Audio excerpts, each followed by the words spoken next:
Alors moi, j'ai pas la raconte de tous mes prédécesseurs, donc j'ai écrit un petit texte que je vais vous lire.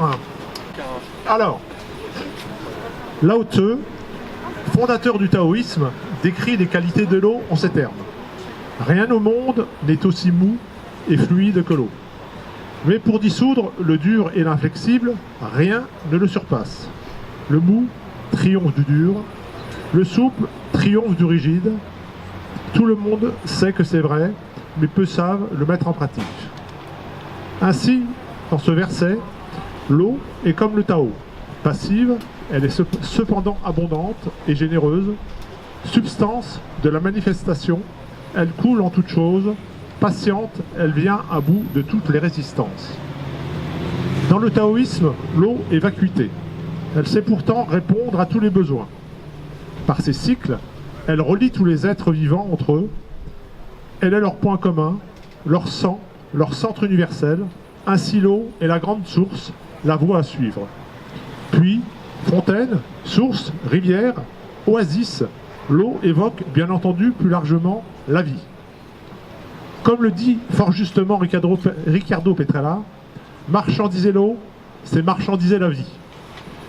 Mais c'est aussi détruire la riche base symbolique sur laquelle elle repose et qu'aucun équivalent monétaire ne sera jamais compensé.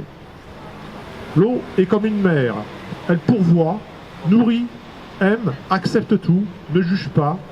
Elle est l'amour infini qui dissout l'orgueil et le mal. L'eau évoque aussi l'âme humaine, prisonnière de ses bas instincts ou au contraire attirée vers la conscience supérieure. Ne nous laissons pas entraîner par nos plus bas instincts, vers notre part d'ombre qui nous pousse à vouloir pétroliser l'eau et en faire un bien rival. Ce chemin nous entraînera inéluctablement vers la guerre. Appuyons-nous au contraire sur notre part de lumière pour faire de l'eau un bien commun au service de la paix.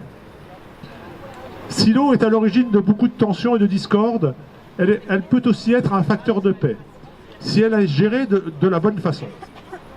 Ainsi, au Proche-Orient, où les conflits géopolitiques autour de l'eau sont pourtant importants, les trois pays limitrophes de la mer Noire, Israël, la Jordanie et la Palestine, ont décidé d'unir leurs efforts pour sauver leur bien commun face à la menace de son assèchement. Autrement dit, la perspective de sa disparition a fait naître chez chacune des parties une volonté supérieure de réconciliation dans l'intérêt commun. Pour protéger cette ressource essentielle à la vie de tous les habitants de la région, les gouvernements en sont arrivés à oublier momentanément leur rivalité. Si ces intérêts communs sont bien compris, on assistera partout dans le monde à des accords régionaux pour préserver les ressources hydriques des pays partageant les mêmes zones riveraines. L'eau peut donc devenir un important vecteur de paix et de coopération. À cette fin, il faut dire halte à la marchandisation de l'eau, synonyme de la marchandisation de la vie qui nous entraînera vers les abîmes.